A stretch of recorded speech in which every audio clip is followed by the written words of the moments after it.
We are Taja Shaw, And Rachel Collins, soul sisters at heart. somatic psychotherapists and teachers by trade. I, Taja, am a cisgender woman, a Black queer mama to two biracial children. I'm a poet, a musician, a dancer, a drummer, a witch, and an equity consultant. I, Rachel, am a cisgendered female. I am white, queer, and autistic. I am a mother of two. I am a weaver and a mover. I am a lover of the natural world and a shamanic practitioner. Together, we have spent the last few years running the Somatic Counseling Master's Program at Naropa University. Having left academia, we are now setting out to create a more accessible place for folks in the helping professions to practice what it means to be in deep, embodied relationship with hard things. We are committed to creating and providing a place to engage in contemplative practice, to be in deep inquiry around how to evolve and be relational in new ways. And our hope is to be a part of the current wave of folks who are inspiring an evolution in the fields of service to be more radically inclusive. We invite you to practice with us. How can we take a deep breath and come back to the present moment when we find that we have gotten off of each other's rhythm? How can we stay with the discomfort that might come up and keep moving towards connection, even when we are on different rhythms, literally and metaphorically? This is meant to be an immersive podcast. We invite you to listen intentionally, to step into the practice with us. Even if you're listening while you're engaging in the daily tasks of your life, which we know most of you likely are, we invite you to practice infusing magic and mindfulness into every moment as we go.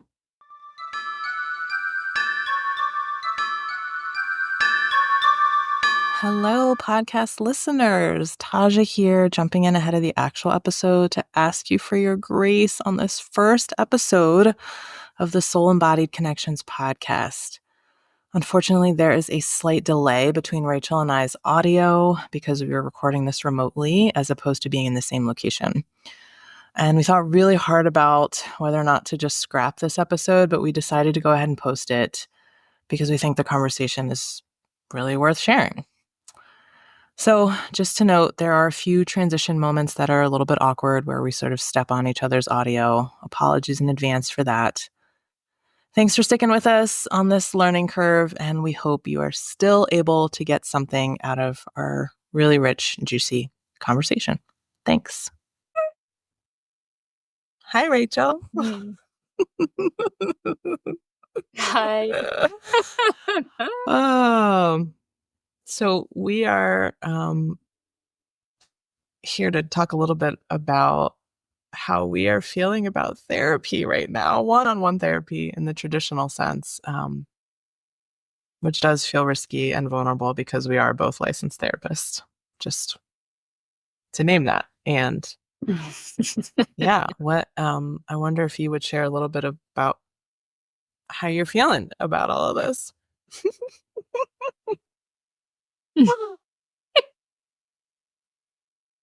Yes, I would love to share.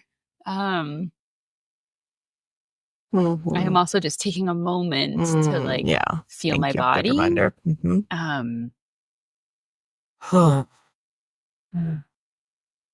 Because as we're prepping to kind of dive into this episode, I really feel the rise of like heat and what both feels like in my system, both like excitement and fear and expansion and an impulse to hide and back away from that, like all simultaneously. That's arising in my body as we enter into this topic. And I think, why that's coming up for me in my body is like to sit here and say, hey, I am a licensed professional counselor in the state of Colorado. I do my very best to uphold those laws and ethical guidelines that come along with being in the profession.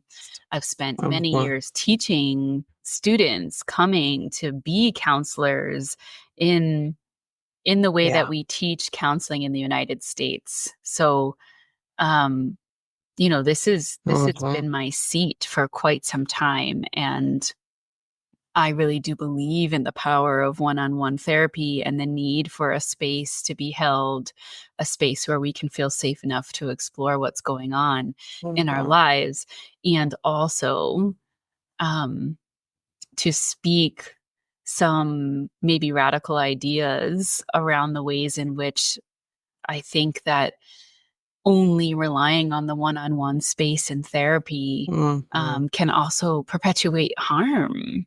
I think that's a pretty edgy thing to Yeah. name and to dive into. So I'm just Yes. sitting with the both and really feeling that in my Yeah. body as we enter into Yeah. this Yeah, conversation. I'm totally. like, Thanks for naming that. woo. I feel, Hmm. yes, to just be super clear, like I do believe in therapy. I have a therapist. I think it is really helpful, and, just to be able to be held and seen um in all the things and feel all the things is, obviously what brought us both here. And I think there's, like you said, the both and of what else and what are the Hmm. limitations of therapy in the traditional sense in this country, in the West at least, that is very much focused on the intra and interpersonal, what's happening inside of you and what's happening between you and one other person. That's usually where it stops. We teach it differently when we teach counseling students, we teach it differently, but historically it's about changing yourself and maybe addressing some things in relationship, and we're talking about couples counseling or family therapy, but it is not historically focused on the wider culture and systems and the ways that they very much impact us intra and interpersonally. And I think part of what has gotten us here to this moment of where we are together is like you can't separate those things out, actually. You can't. Right. Right. Right. They're not separable because we don't just walk around in isolation. We walk around in the systems that keep our economy running, that keep power in place, that keep our children in school, right? I mean, so many systems that surround us and people that surround us, and different cultures, different bodies, different identities that all walk around us. And we are always being impacted. And yet, the field of mental health really prioritizes looking at the dysfunction of the mind, looking at the dysfunction or the disorder of our emotional system. Um, and so, I don't think that this necessarily is a new concept in the field of mental health, right? We talk a Yeah. lot about like if you're missing the systemic lens, you're actually missing so much of the trauma that your clients are walking in the door with. Um, but what feels edgy in my Mhm. body is Yes. is the challenge of the one-on-one container just in general. Um, and so just to be clear, for those of you who don't know Taja and I in depth, a part of our process in coming up with the topics is often we will just gather and start talking about what's going on in our lives. And so we had a little bit of a preemptive conversation before hitting record for this podcast, but we find, I think our work in this podcast is actually Mhm. pressing the record button in how we are meeting the moment with what is alive. So to bring you all along with the conversation that we had before pressing record, is we just passed the election results, and Trump has been Cycle. reelected for Yeah. this next presidential, Mhm. Mhm. what do we call it, years cycle. Thank you. um, and what that really has felt like being in the seat of therapist. And, you know, so the history of one-on-one psychotherapy, really a lot of the origins come back to this Mhm. mentality of teaching clinicians that you're actually supposed to be a blank slate, that your beliefs shouldn't come into the room with your clients, what they project, what they bring into the room is really supposed to be front and center, and we shouldn't sway a client with, shouldn't, quote unquote, sway a client with our beliefs, with our opinions. And I do understand, like, to some degree, the need for that mentality, because we don't live in a culture where it is taught to us and a part of our communities where we're taught the skill of not putting ourself and our own individual needs front and center. Yeah. So teaching clinicians Absolutely. Yes. how to get out of the way and not center themselves is an essential skill. But there's a nuance that I think is a little bit of what I'm wanting to talk about today, is how do we as counselors also not just stay silent around what we believe to be aspects of our society, culture, government, politics, whatever system of power we're talking about. How do we actually not withhold from sharing the ways that we know and see that those cause harm? Because it is our ethical duty to hold the do no harm. And to me, these things are in conflict within our field. Be a blank slate, don't bring your opinion in, but then watch all these systemic pieces of harm happening and the various polarizations that are happening in our country around beliefs and around politics that are quite just matter-of-factly harming large populations of people that live in our country.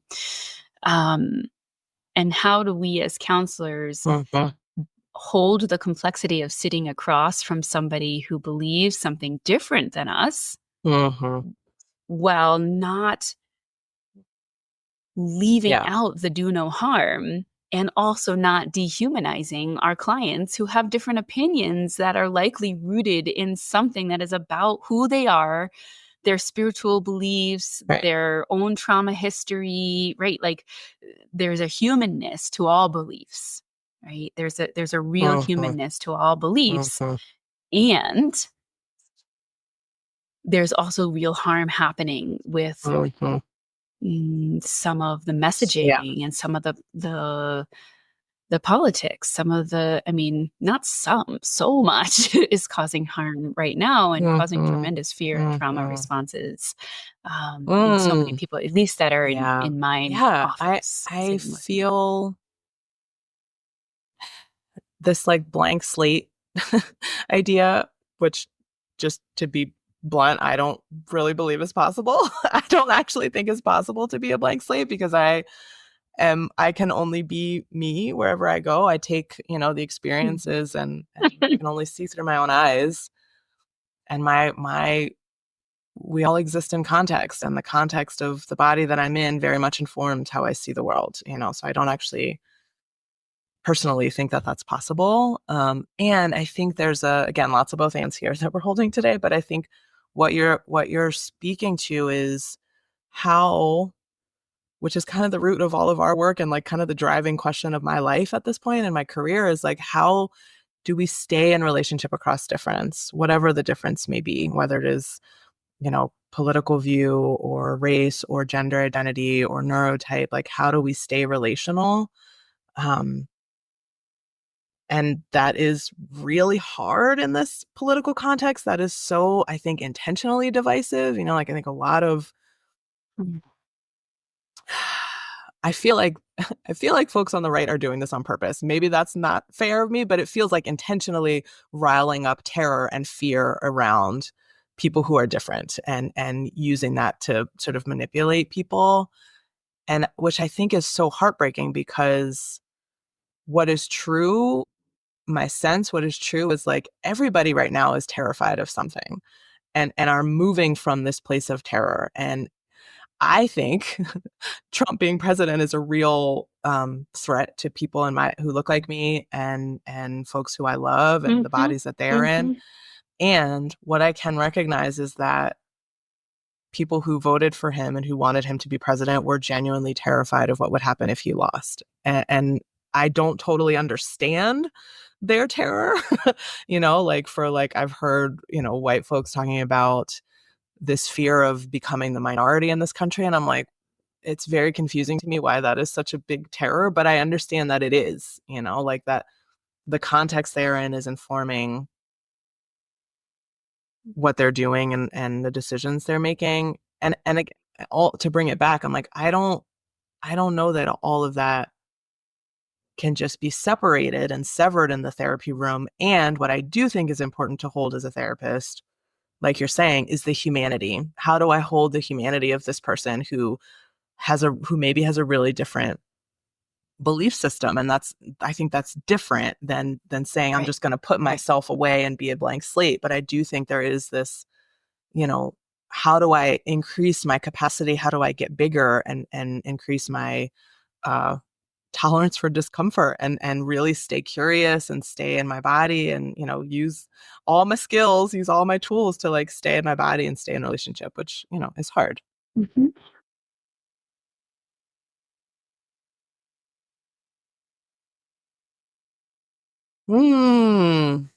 Right. Yeah. Yeah.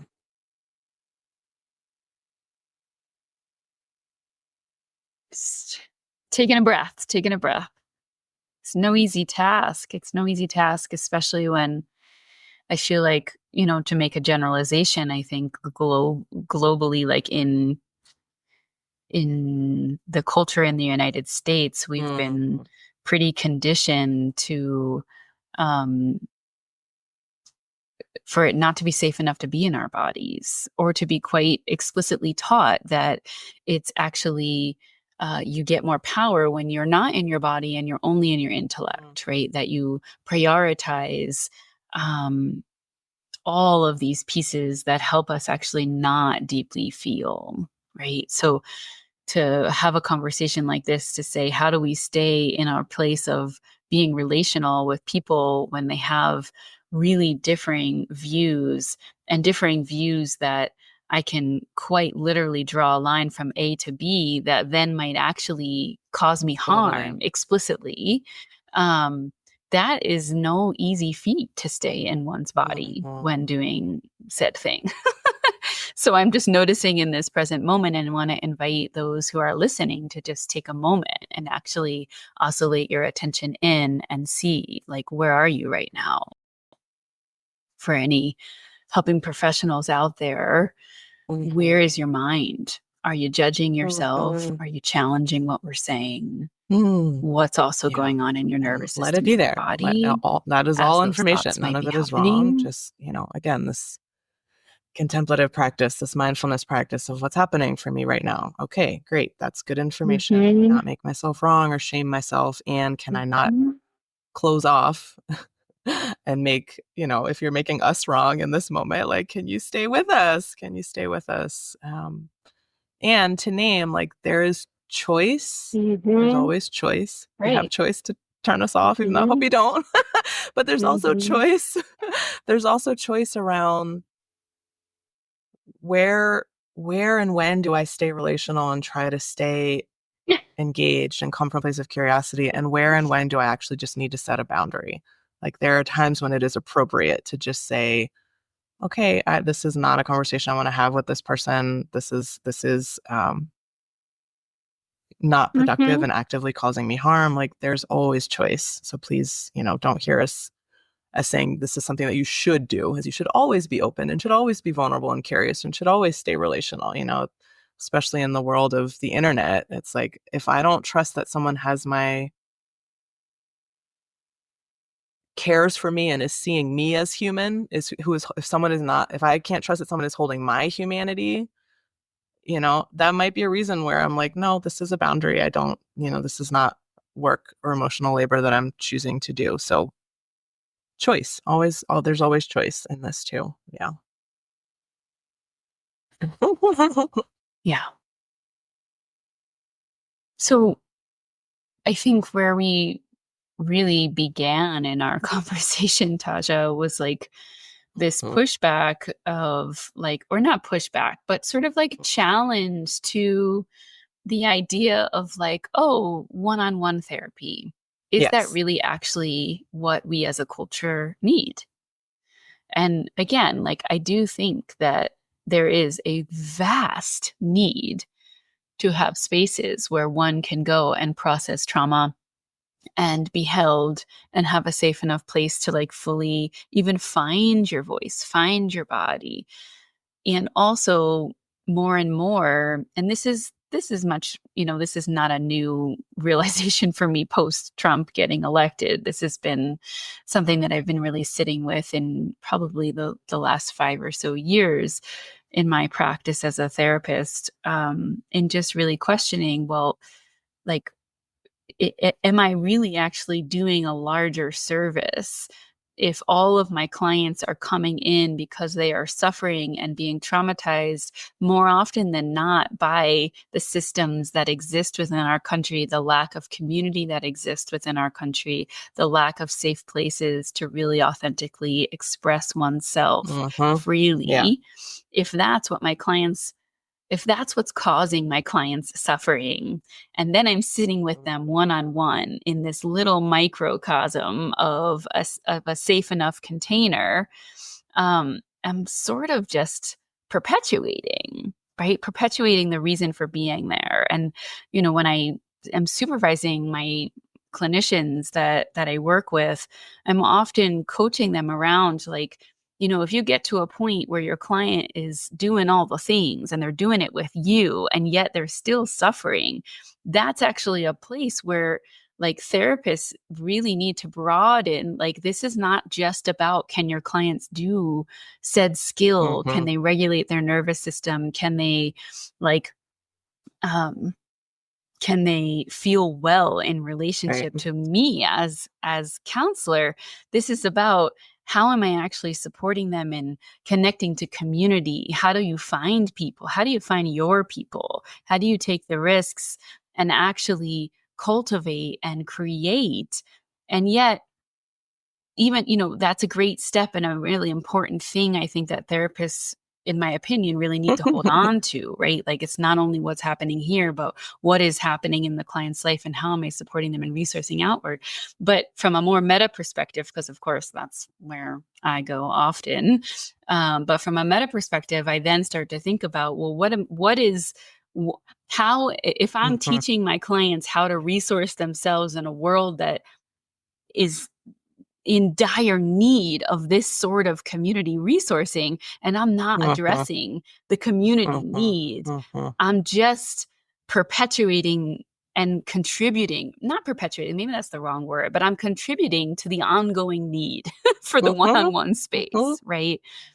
So this question arises for me and in my own career. And also, I mean, to be blunt, this is a part of why I want to do this podcast with you, Taja, is like, how do I actually get out of the one-on-one space and contribute to some sort of community building that teaches and reteaches and gives space for, actually, maybe a better way of saying it is, gives space for somebody to actually remember what it can feel like to be in community in an embodied way, in reciprocity, with a safe enough place to explore, to connect, to be held, to be messy, to be irrational, to feel the rage, feel the grief, like all these things that we're just like taught, contain, you're wrong, you're crazy if you express all of this shit, right? It's like, okay, so how are we actually starting to do that as people who have this knowledge in our field? Well, I see what the issue is day after day. I see my client is coming in and they're like, well, this is what's happening. My my dear beloved neurodiverse clients, right? They come in and they're like, I'm losing my mind. There's something wrong with me. I must be crazy. Why can't I function? And my work with them is, you're not fucking crazy. There is nothing wrong with you. Actually, what would it be like to reimagine what rest is like, to actually challenge the paradigm that we have to be chronically producing, chronically making money? Totally agreed. I mean, it's like, and the work looks and feels, it is a paradigm different. shift that is It moving looks and feels from, very different than how I was taught. if a to do client comes therapy. in and is expressing, what is quote unquote wrong with them, then, how do we sort of address whatever is wrong, as opposed to again and again, and this may be because of the type of clients that you and I work with, but clients coming in and it's like what you are naming as quote unquote wrong, your suffering is a signal of something that is actually broken and is actually sick and toxic and ill about our society right now. It is this chronic lack of connection to our bodies, connection to each other, connection to nature, a pacing that does not work, I think, for human bodies, for most human bodies. Like, we are not machines, this expectation of like there is I think a sort of greater, like a larger scale, more people coming awake to like, this doesn't work actually. And when we look back at our evolutionary history as a species, this is not how we were meant to live. Like, this is not it. This is just not how we evolved. Our bodies did not evolve to move at this breakneck pace and to be so separate from each other. Like, it just doesn't make sense. I feel that especially in my parenting, that is just like this deep longing for community. You and I have talked a bunch about this, that it's like, yeah, because in hunter-gatherer societies for, 95% of our human history, we did it collectively. It wasn't a nuclear family, two people with a bunch of kids in a house that went back and forth to school every day. Like, that's just, it feels so wrong in my system. And that longing, rather than pathologizing the longing, it's like, let the longing be a compass. There's information in the longing. Something is wrong, actually. You are not wrong. You are not crazy. There is something that is sick and ill in our society that more and more people are feeling it, which is driving them to therapy, which I think is a good start. Again, we are not bashing therapy. We are just, asking this question of like, and what else? And what else? And what else?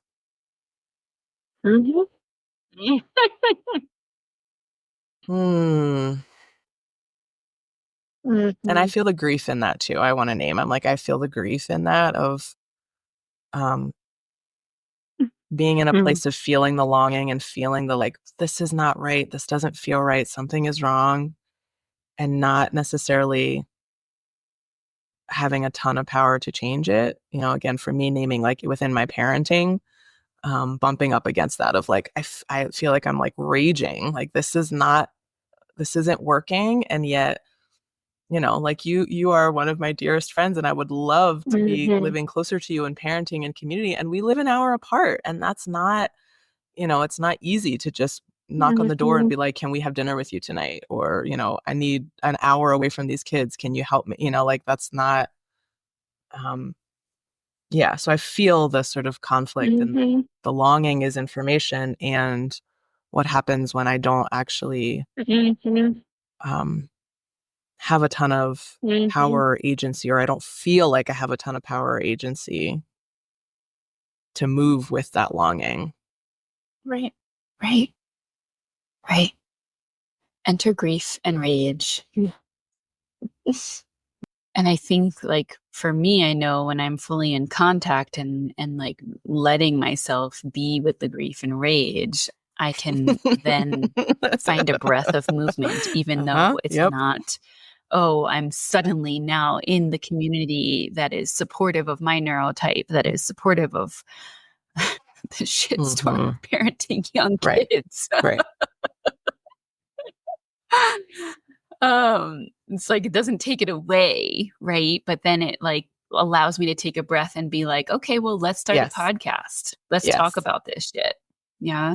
It's like, so I think so much of what I've been taught is like, oh, if change isn't global and immediate and I'm not the hero, then it doesn't count and I shouldn't even consider it.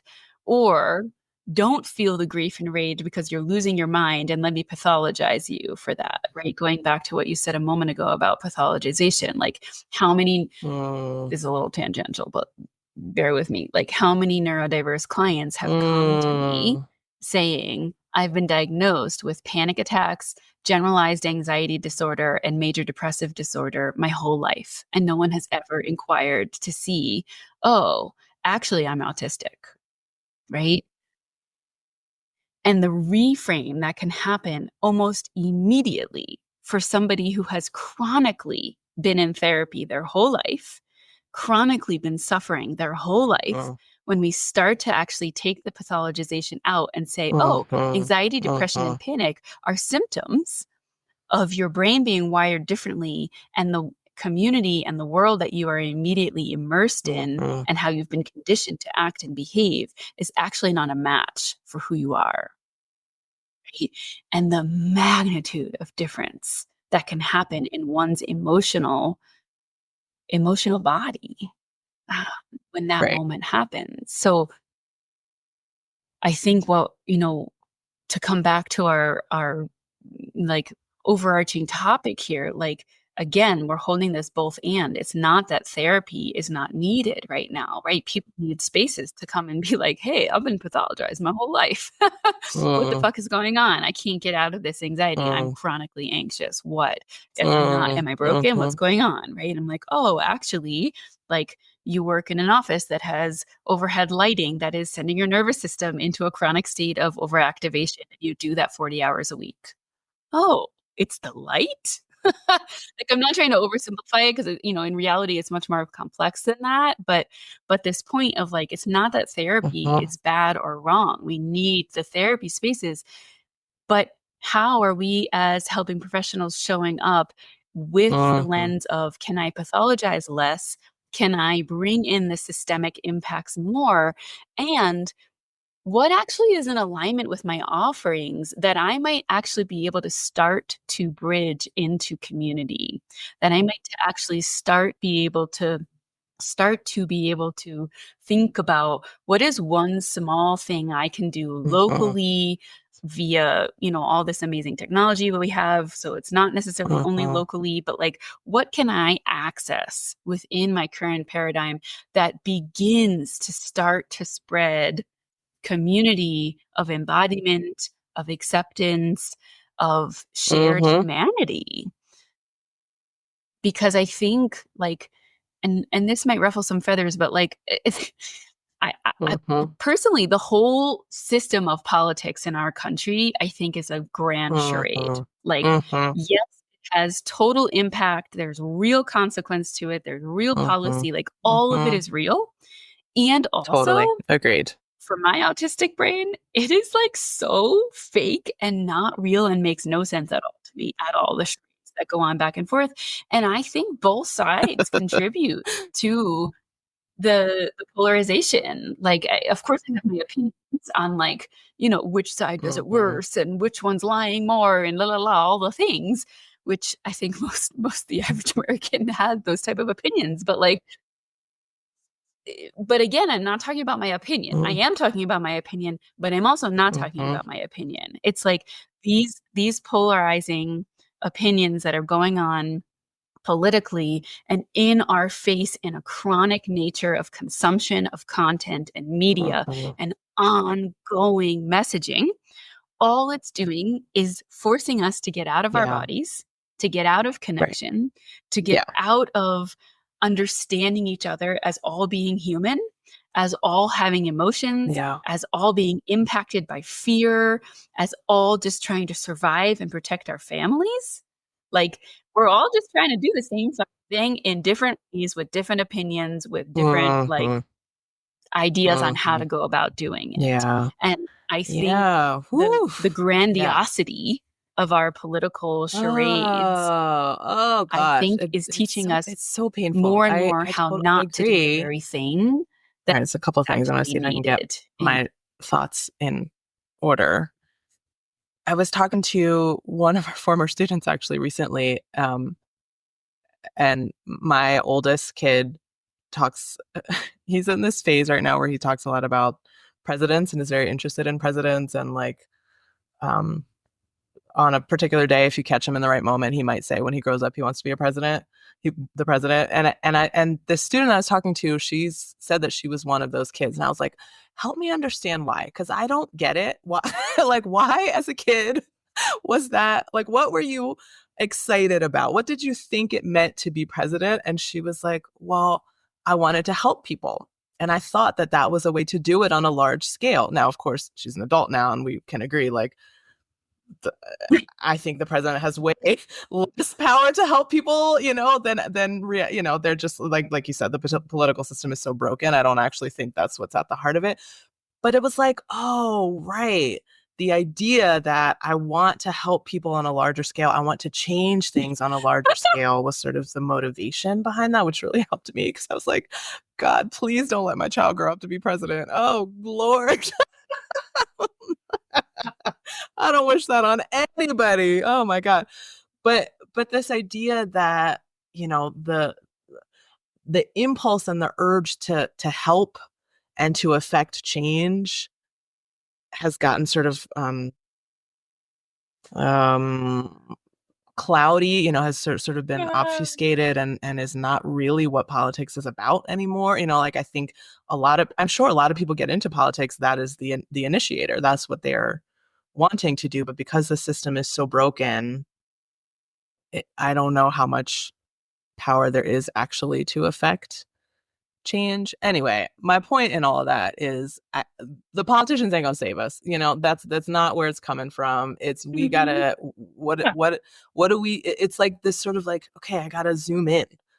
Where can I affect change in my community, and who are the people around me? Like you said, it doesn't have to be all or nothing. Like change still counts when it's small, and I think actually maybe is even more impactful when it's small. Like what are the little places that I'm building these islands of sanity, which is a phrase I've heard on Instagram somewhere, but I just love it. I've laughed. I wish I knew who to attribute it to, but it's just such a beautiful phrase of like, how do I build these little islands of sanity, which again, I think is what we are trying to do. And I think what therapists should be doing.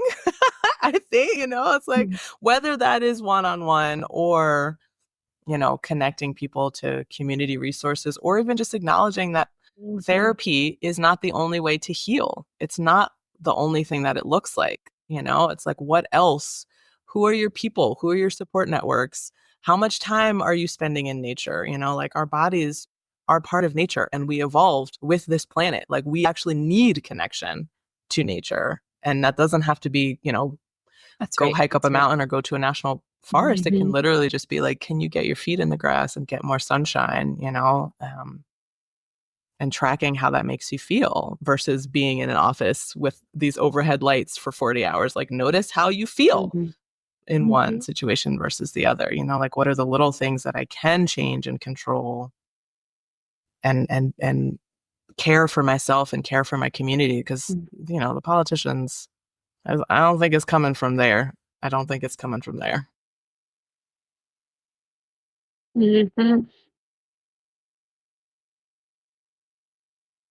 Yes. Yeah. Yeah. Yes. Right. Yes. Yes. Yes. Right. And I think we have like vastly opposing views in this country about that very thing that you're claiming, right? I mean, where does change come from? Where should power be? Who's the savior? Yeah. Who's the change maker, right? What is community? So, for the helping professionals out there, like how are you of service? I think that's the question I want to pose. Like, what is it that you offer your people that you see?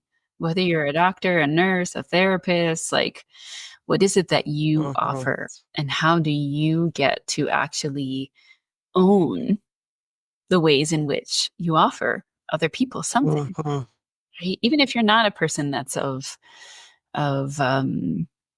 like in the helping professional, world. Perhaps you're an activist, perhaps you're a teacher, perhaps you're a business executive, right? But what are you of service to?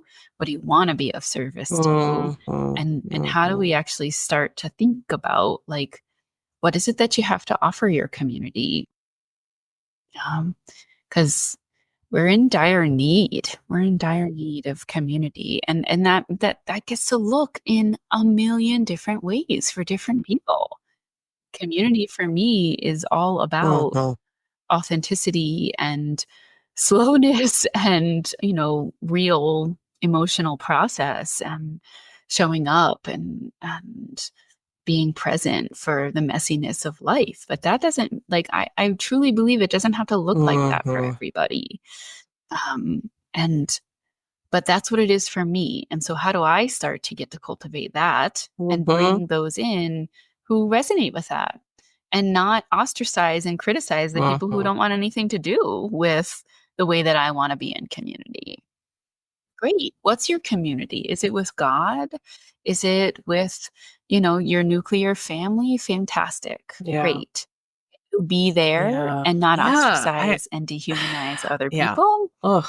It's also Can like we the, get on the board with ways that? that you and I like to be Can in we community, start which to is create and teach we the process a lot. spaces where And, we this can like coexist? I don't I know. get to show up Dream as in my full here. self is also really vulnerable, and takes a lot of skill that we have cultivated over a decade together.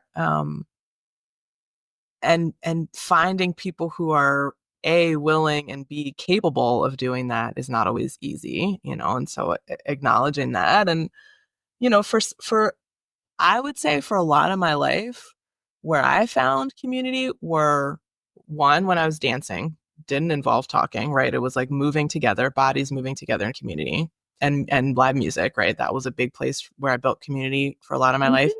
And two was actually with animals. Like I thought that I wanted to be a veterinarian for a lot of my life because where I felt the most safe and understood and myself and the most authentic was with my animals.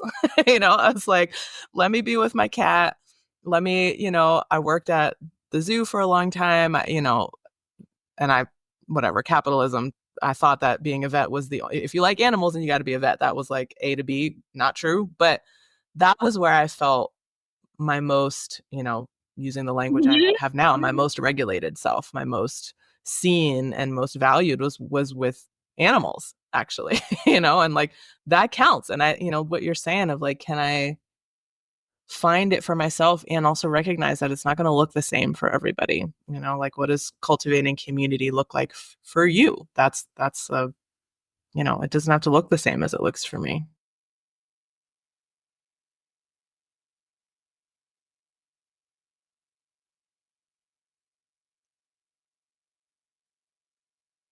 Right. And the edge for me and what you're sharing right now is like, I have this similar edge right now in my career, and also the way that I've like deeply committed to this interpersonal process and being real and showing up authentically with my close community. And I feel solid in that. Like I know who my people are. I know who shows up Totally. for me. I Totally. know who I show up for in the most robust way of showing Right. up. Because obviously, I'm going to show up for my No, clients, at which all. didn't, right? We were committed. I mean, for me, it was like I'm committed to finding my people. Right. And Right. it took a few rounds of moving through who the people were. But my point is like my edge Yes. now at this point, having that. And also I think it's a huge privilege to have that. So I want to just name that. Like I feel so privileged in being able to claim, like, yeah, I know who my community is. And you're all an hour away from Yes. me. And it's not where I live. And so the edge that I'm Yes. faced right now is, well, I want my neighbors. Like, I want to actually have Yes. community with people in proximity. And the fear that arises within my own system, and my system is a highly trained professional in doing emotions for a living. And I feel fear in potentially being rejected, in connecting with Yes. people who have different views than me, in connecting with people even that have the same views than me, but maybe have a different level of skill around being able to stay embodied and stay in relationship across difference, across hard emotional conversations. So all of these things, I think, is exactly what I'm trying to make a point about today in our conversation. Is like, I feel the fear myself. And how do I lean into that fear? Because it's not going to be perfect. And how do I get out of the mindset of it has to be perfect? It has to look a certain way. I have to feel 100% safe and cozy to do this all of the time in order to even begin trying to build community in my local area, in order to begin trying to have connection and actually do the very thing that we're talking about in getting out of the therapy room, in bringing this, this wealth of Right. awareness and skill set that we have as therapists that hold a systemic lens. How do we actually bring that into the realness of our lives? Well, for me, it's get over or out of the way or lean into the fear that prevents me from just making the reach and know Mhm. that I am resourced enough to be able to handle having the differences, to be able to come back to my body after I leave my body, to be able to grieve a rupture, to be able to come back, to be able to feel my rage, to be able to know where my people are and then come back to try again with the people that I'm trying to cultivate with. Like, it's not going to be perfect. It is going to be messy. And I Mhm. think the only way through is this commitment to grieve and Yeah. rage our way back into actual community in proximity to where we are. Because, like, this is the context that I live. This is the road that I live on. This is the house that I live on. This is where I'm raising my family. This is where the spirits of the land show up in relationship, Mm. reciprocity with me. Like, here is where I Mm. am. And it's like not everybody has access, I think, to thinking about proximity in that way. Mhm. And yet also, I don't know, like I it's oof, something about that Mhm. just like took me right out of my body. Mhm. Yeah, it's risky.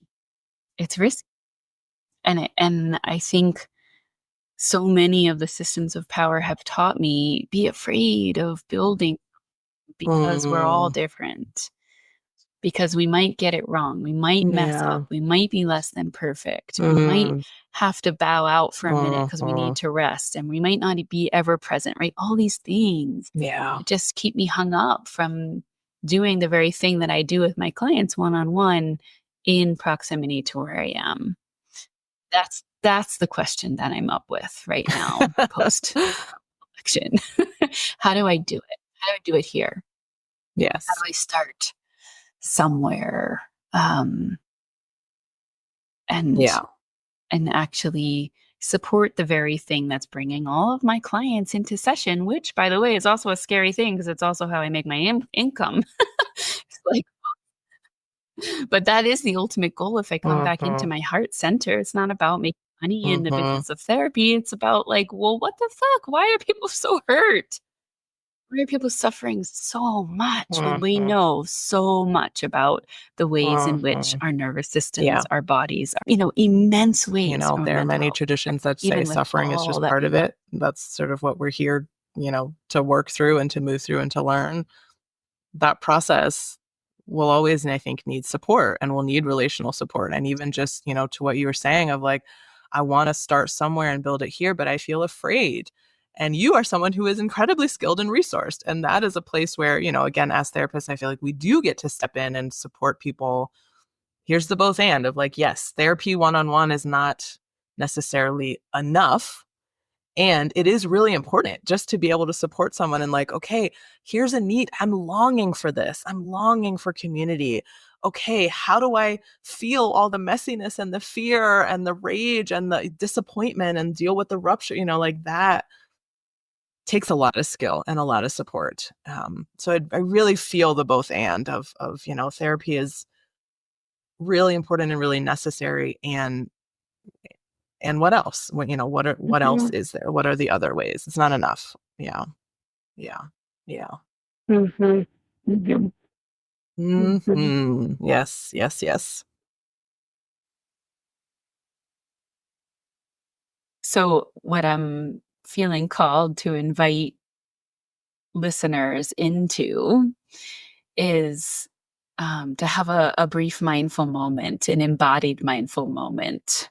Perhaps our conversation has impacted you in a way. So let's practice this skill of oscillating inward for a moment, finding your breath, not needing to change the breath, but can you take a moment and notice where you are? What's going on in your body? Mm. If you find yourself realizing that you've been out of your body, I invite you to tap your feet back and forth. Perhaps find a sway. Mhm. Maybe there's some self-touch and a squeeze that you want, squeezing your hands together. What supports you in coming back to the actual physicality of your body? Um, the touch, the contact, the tapping, the movement. Yeah. Oh, you're making some sound. Like, okay, here I am. Here's my body. Oh. Mhm. Mhm. Right. And this deep invitation to like let this practice be one of non judgment, right? Sometimes we can notice, oh, I was out of my body. Shit.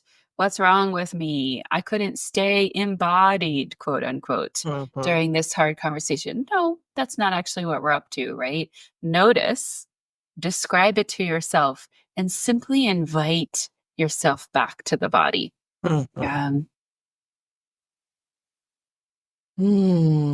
Yeah, many traditions talk about this as cultivating and strengthening the witness function. So just observe. There's no right or wrong.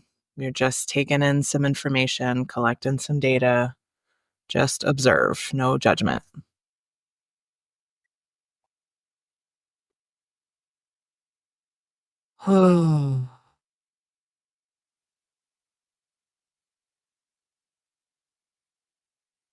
so I think one takeaway for me at the end of this conversation is we don't know the way through. Mhm.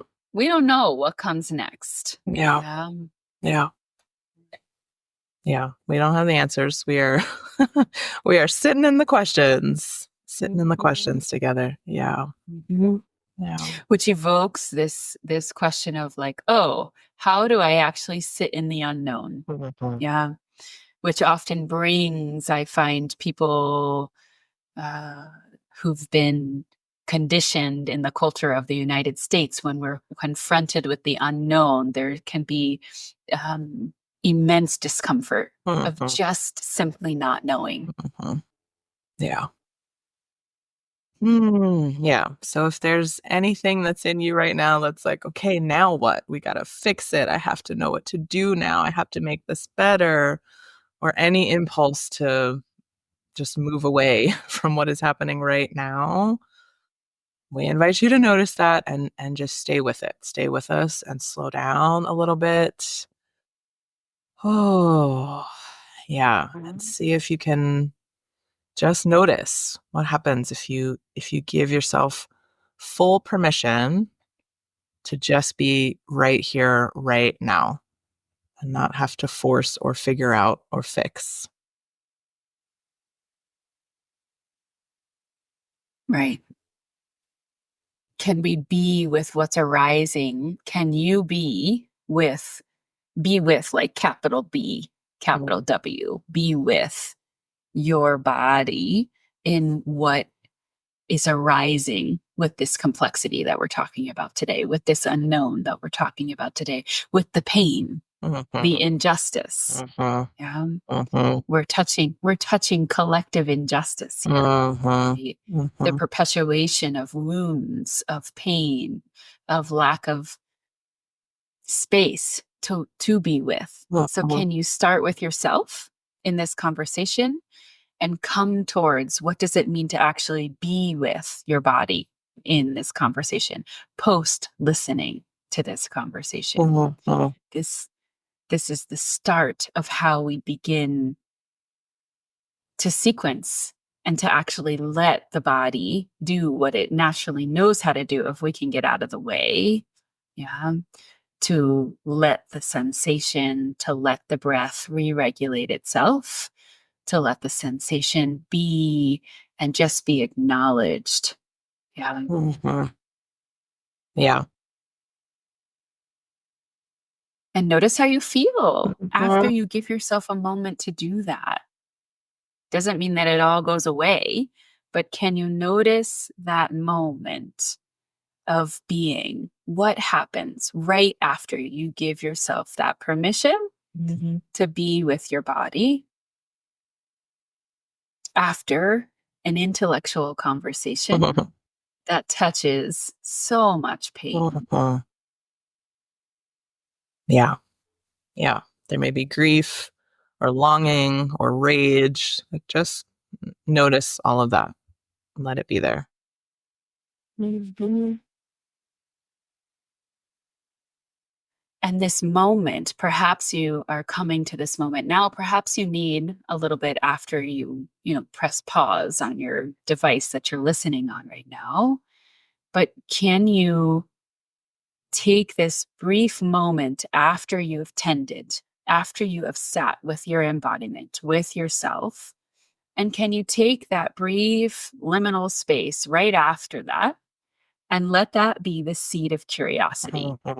The seed of curiosity that doesn't need to have an immediate answer, right? That doesn't have to solve everything, but can you stay connected to that seed of curiosity? That's our invitation to you. Yeah. Ah. Ooh. Yeah. Yeah. Well, thank you all. If you have hung with us this long, we appreciate you and hope you keep coming back. All right. Bye.